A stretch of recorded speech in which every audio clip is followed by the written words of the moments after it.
استاد پڑھا رہا ہوتا ہے نا، تربیت کر رہا ہوتا ہے، پھر وہ امتحان لیتا ہے. اسی طرح اللہ والا، شیخ، مرشد، یہ بھی سالکین کا امتحان لیتے رہتے ہیں کہ کہاں تک پہنچا یہ بندہ. ایک شخص کا واقعہ لکھا ہے ایک اللہ والے کا کہ مرید آ گیا، پڑھا رہا حضرت کی خانقاہ میں.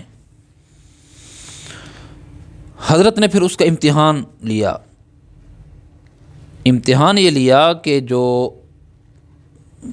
پہلے زمانوں کی بات ہے، اس وقت یہ فلش سسٹم تو نہیں ہوتا تھا، نالیاں بڑی بڑی نہیں ہوتی تھیں کہ فوراً ہی پیشاب پخانہ کیا اور وہ خارج ہو کے باہر گٹروں میں چلا گیا.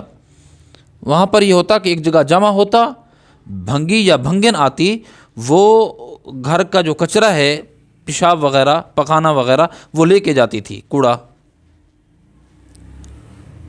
تو حضرت نے، شیخ نے کیا کہا کہ یہ فلاں جو بندہ ہے نا، اس کے پاس سے گزرنا اور جو حالت ہو وہ مجھے آ کر بتانا.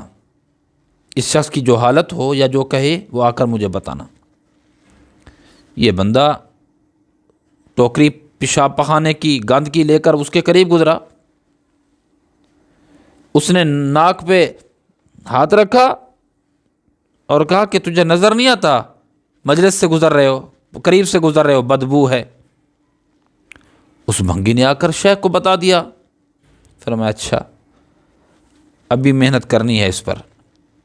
کئی دنوں کے بعد پھر اسی شخص سے فرمایا کہ یوں کرنا کہ جو کچرا اٹھا کے جا رہے ہو نا، پہلے تو قریب سے گزرے تھے، اب اس کے اوپر کچھ ڈال دینا، ایسے محسوس کرانا جیسے ٹھوکر لگی ہے، کچھ گندگی اس کے اوپر پڑے، کچرا اس کے اوپر پڑے، جو وہ کہے آ کر مجھے مطلع کرنا. جب یہ بندہ کچرا لے کر گیا تو ٹھوکر کھائی اس نے اور کچھ گند کچرا اس کے اوپر جا پڑا. اس نے کہا کہ اندھے ہو، نظر نہیں آتا، خیال نہیں کرتے تم؟ سارے کپڑے گندے کر دیے، جسم ناپاک کر دیا، جگہ بدبودار کر دی. تو اس بھنگی نے جا کر شیخ سے کہا کہ حضرت وہ بندہ ایسے کہہ رہا ہے. پھر میں اچھا، ابھی یہ اژدہا، اس کی تکبر کا، اس کے نفس کا اژدہا ابھی مرا نہیں ہے. پھر کچھ عرصے کے بعد فرمایا کہ اب جانا اور اس پر سارا انڈیل دینا، گرا دینا کچرا، اور جو وہ کہے مجھے آ کر مطلع کرنا. وہ بندہ گیا اور وہ پوری کی پوری ٹوکری اس کے اوپر ڈال دی. وہ جلدی جلدی اٹھا اور اپنے وجود کو جھاڑتا رہا، لیکن جو گر پڑا تھا یہ بھنگی، اس کو جلدی جلدی سنبھالا اور کہا کہیں چوٹ تو نہیں آئی؟ آپ کے کپڑے خراب ہو گئے ہیں، چوٹ تو نہیں آئی؟ احتیاط کیا کریں.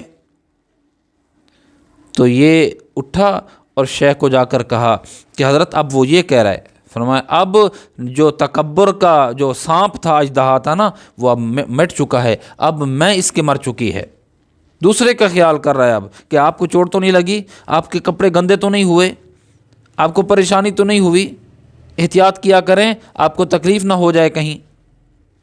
اب فرمایا کہ کام اس کا ہو گیا ہے.